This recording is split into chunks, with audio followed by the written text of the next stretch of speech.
Assalamualaikum mahasiswa Bu Bening Sri Palupi. Kita masih kembali pada uji ya di statistika ya.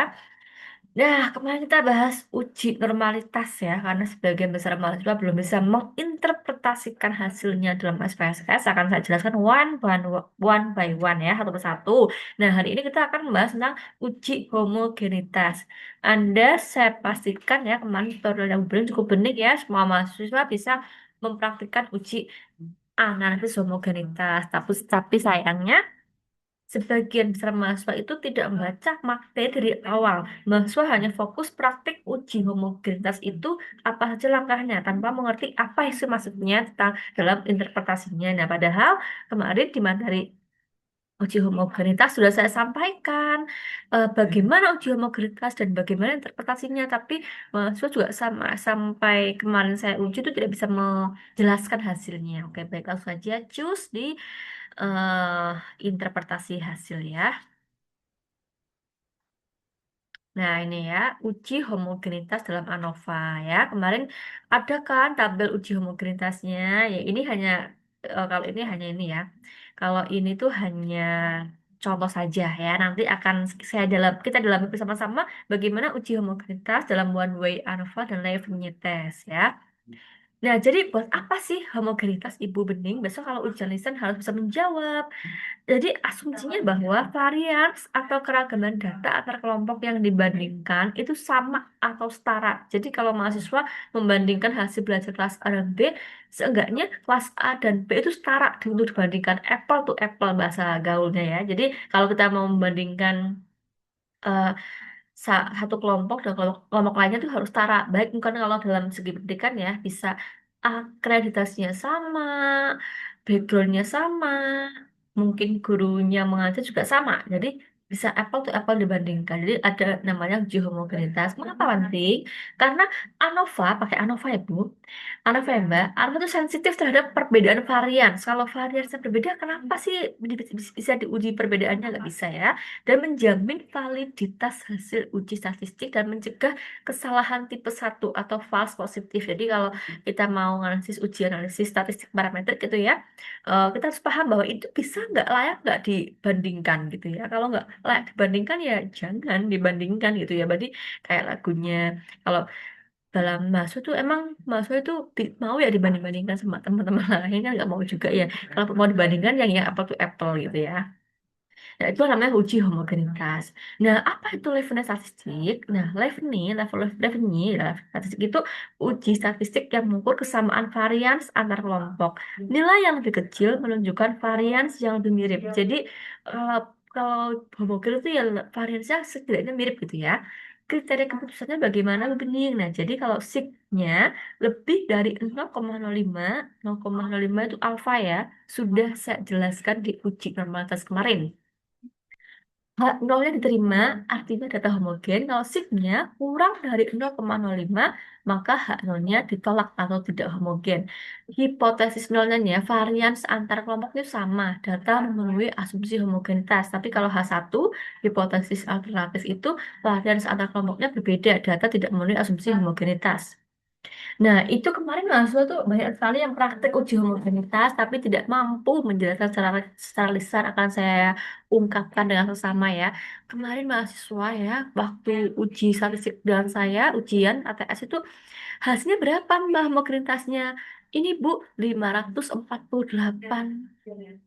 Ya bukan, Mbak. Karena ingat baik-baik di sini ada tanda titik. Artinya Mas Mbak itu ini 0,548 atau 0,548, bukan 548 utuh gitu ya, bukan gitu. Karena harus dipahami bersama ini adalah statistiknya ya. Ada titik satu di sini ya. Kita bahas bersama-sama dari mulai sini bentar dulu. Dari levelnya statistiknya dulu ini ya. Ada 375. Berarti maksudnya adalah 0,375. Jadi kalau kita melihat melihat hasil uji statistiknya, kita pakai yang based on mean dulu ya. Pakai yang based on mean artinya berdasarkan rata-rata ya. Ini 375 artinya 0,375. Ini apa Bu? Ini menunjukkan nilai statistik uji Levené ya. Fungsinya mengukur seberapa besar perbedaan variasi antar kelompok. Semakin kecil nilainya, semakin mirip variasinya. Karena nilainya hanya 0,375, berarti perbedaan variasi antar kelompok sangat kecil. Data antar kelompok relatif seragam. Indikasinya homogennya cukup kuat. Itu kalau kita yang based on mean. Karena nanti di sini ada based on median loh ya. Nah, kita pelan-pelan saja. Kemudian oke next. Bentar, kok nggak mau di next ya? Bentar, apakah ini pertanda untuk berakhir? Tidak, ya. Tetap lanjut. Oke, bentar. Akan saya jalan biar besok ujian lisannya lebih lancar dan kalau tidak lancar tidak akan saya lanjutkan nanti ke materi selanjutnya karena ini adalah mata kuliah prasyarat ya. Kemudian ini tadi kita ngomong based on main ya, terus nanti akan saya jelaskan juga nih DF-nya apa, DF-nya apa, SIG-nya apa gitu ya. Perhatikan dengan baik ya pemirsa gitu ya. Jadi tadi kita udah bilang ini 0,375 ya, bukan 375 tapi ada nolnya di sini karena ada angka titik, ada tanda titiknya berarti 0,375. DF itu derajat kebebasan, degree of freedom ya. K-nya itu DF1 itu rumusnya K-1 ya. Kaknya jumlah kelompok karena kaknya DF-nya satu makanya kalau kita melihat di sini rumusnya ya DF1 kan kami satu ya tapi ini diketahui DF-nya satu berarti kaknya berapa dua nih ini persamaan matematika ya yang Anda harusnya sudah paham. Nah ini ya ini kan DF kan K-1 ya kan DF-nya adalah satu ya sama dengan K-1 gitu ya. Nah, Kak min satu. Nah, jadi kaknya berapa? Dua. Ini pindah ke sisi jadi positif kan? Jadi kaknya dua. Artinya, penelitian ini membandingkan dua kelompok.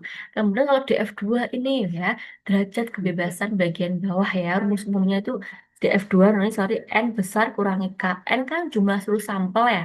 Jumlah seluruh sampel di soal beri itu 20 gitu ya. Nggak perlu saya ambilkan soalnya ya karena kemarin sudah ada ya jumlah kelompoknya dua berarti DF-nya ketemu 18 artinya total respondennya adalah 20 orang gitu ya itu ya itu penjelasan DF-nya derajat kebebasan. Oke kemudian hmm, next lagi ya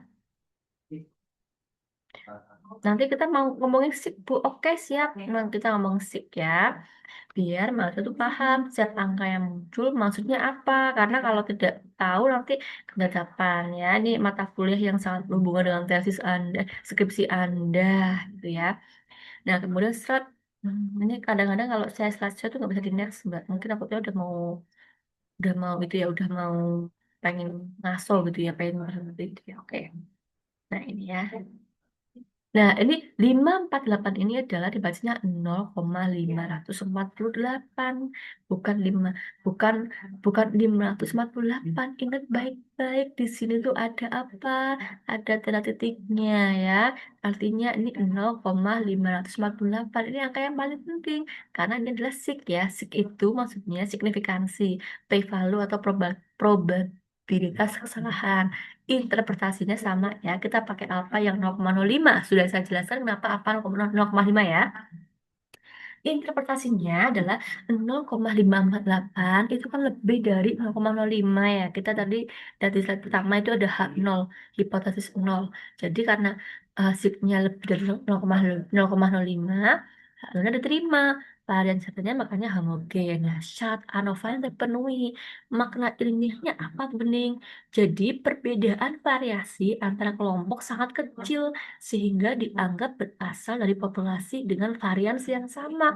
Berarti kalau memang ini menjadi apa uji dua kelompok ya, jadi ini apple to apple dibandingkan dan untuk dilanjutkan ke uji selanjutnya. Ya, itu kalau based on mean. Sama juga dengan based on median and with adjective DF atau das kebebasan ya. Sama, ini berapa level statistiknya 0,360. Tadi bagaimana? Lihat tadi ya. DF satunya sama ya, dari mana asalnya. Nah, ini juga tadi sama. Jadi kita kalau melihat uji homogenitas, lihat dari suatu tabel, dari based on mean, median atau median dan sebagainya ya. Itu ya. Jadi maknanya sama ya. Nanti bisa dilihat bersama-sama gitu ya. Mungkin tidak Bu antara based on mean, median,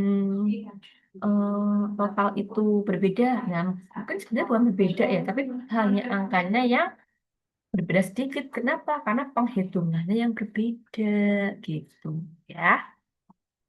Kita lanjut lagi ke sini.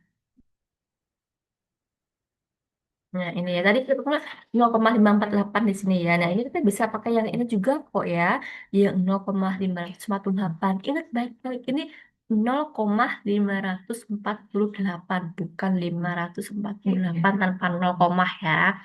Mengapa dianggap homogen? Karena peluang kesalahan sangat besar, yaitu sekitar 54,8% ya.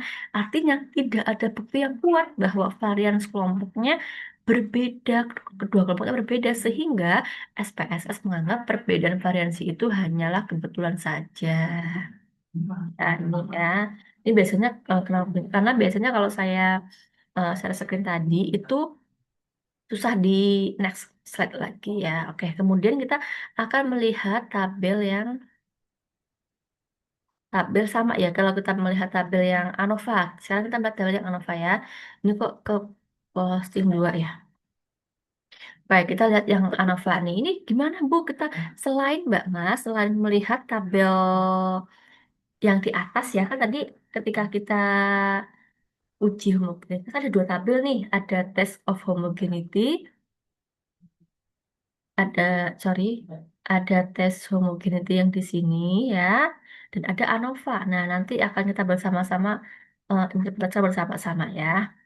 Nah, sekarang kita baca yang ANOVA. Berarti tadi berdasarkan tabel yang homogeneity of variance, berarti maksudnya homogen ya, karena nilai sigma 0,548 atau baik dari based on mean, median, median, and with justice DF sampai based on the mean itu semua menunjukkan angka di lebih dari 0,05 gitu ya. Nah, nah ini nanti kalau saya snaps tuh nggak bisa, jadi kayaknya harus snapsnya dimatiin dulu baru baru nanti saya ulang. Bentar, oke kita akan menginterpretasikan yang tabel ANOVA-nya. Tabel ANOVA-nya gimana Bu Bening? Oke baik, tabel ANOVA akan kita lihat ya bersama-sama. Nah ini. Selain melihat tabel homogeneity of variance, kita juga melihat tabel ANOVA ini ya. Kita lihat ya sum of squares ini maksudnya apa? 88,200 bukan 88.200. Ingat ya, tanda titik dalam SPSS menunjukkan koma ya. Nah, sum of squares-nya itu 88,200. Ini adalah jumlah variansi yang disebabkan oleh perbedaan antar kelompok. Maknanya apa? Kelompok memiliki rata-rata yang berbeda cukup besar. Kontribusi perbedaan kelompok terhadap total variansi sangat besar. Semakin besar angka ini, maka semakin besar pengaruh terhadap kelompok hasil. Kalau DF tadi sama ya, derajat kebebasan. Karena ada dua kelompok, K-1 sama dengan 2-1 sama dengan DF 1 gitu ya. Mean of squares-nya ini adalah rata-rata variansi antar kelompok ya, 88,200 bukan 88.200 ya. Jadi jadi maksud tuh harus paham bedanya di mana. Kemudian yang nilai F ya, nilai F itu adalah uji F Mbak Mas. Jadi uji F-nya berapa? 41,130 bukan 41.130. Artinya apa? Nilai F itu sangat besar ya, 41,130. Perbedaan antar kelompok jauh lebih besar dibandingkan variansi dalam kelompok. Kemungkinan memang berbeda secara nyata. Nah, sekarang kita melihat signya. Kita akan melihat signya ya. Signya itu kurang dari 0,01. Kenapa 0,01 bening? Karena mungkin probabilitas kesalahannya kurang dari 0,1%. Karena 0,001 kurang dari 0,05, maka terdapat perbedaan rata-rata yang signifikan antar kelompok. Ya, itu Bang, kalau kita baca tabel ANOVA. Baik, akan saya stop share dulu karena tidak bisa di next slide ya. Jadi kalau mahasiswa ada uji lisan tuh harus bisa menginterpretasikan maksudnya apa gitu ya. Nah, akan saya share screen dulu ya. Nah, ini ya. Tadi sama kita pakai yang within groups ya. Ini within group of sum of squares-nya 38,600 bukan 38.600 ya. Jangan salah membaca tabel ya. Variasi yang muncul di dalam masing-masing kelompok. Misalnya nih, kemampuan individu berbeda berbeda faktor internal responden, kesalahan pengukuran angka ini lebih kecil dibandingkan between groups karena apa? Artinya perbedaan utama lebih disebabkan oleh kelompok bukan variasi individu ya. DF-nya sama ya, derajat kebebasan. Mean of squares-nya 2,144 bukan 2.144. Ini artinya apa? Variasi rata-rata variasi dalam kelompok karena kecil, anggota dalam kelompok cukup seragam gitu ya. Kemudian gimana Bu? Nah, kita nanya uji SIP-nya ya. SIP-nya kan ini SIP-nya 0 kurang dari 0,01 ya. Maka terdapat perbedaan yang signifikan antar kelompok ya. Sum of squares-nya 126,800 merupakan total dari atasnya ya. Jadi artinya seluruh penyebaran berasal dari variansi antar kelompok dan dalam variasi dalam kelompok DF-nya sama ya 19. Itu bisa ditotalkan dari situ. Jadi eh, bisa disimpulkan bahwa apa gitu ya, bahwa terdapat perbedaan signifikan antara dari tabel ini. Nah, dari tabel ini bisa terlihat ya, ini homogen atau tidak homogen gitu. Jadi mahasiswa harusnya sudah bisa memahami apa maksud homogen dan tidak homogen dalam tabel variansi ya. Jadi kalau tadi uji homogenitas dari nilai Siglevinnya itu lebih dari 0,05 ya, maka itu homogen. Syarat ANOVA yang terpenuhi. Kalau uji ANOVA-nya ya itu ingat ya, kalau uji homogenitas melihatnya di Leibniz ya, datanya homogen karena nilainya lebih dari 0,05 saat ANOVA-nya terpenuhi. Tapi kalau kita lihat di uji ANOVA, nilai sig ANOVA-nya itu kurang dari 0,001. Artinya apa? Terdapat perbedaan rata-rata yang signifikan antar kelompok ya.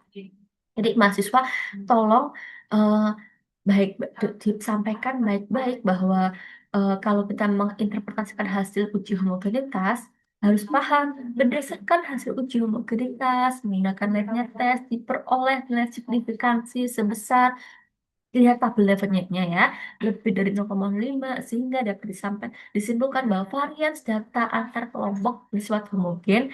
Dengan demikian syarat analisis ANOVA terpenuhi dan hasil AJ ANOVA-nya menunjukkan nilai F ya. Nilai F-nya tadi berapa?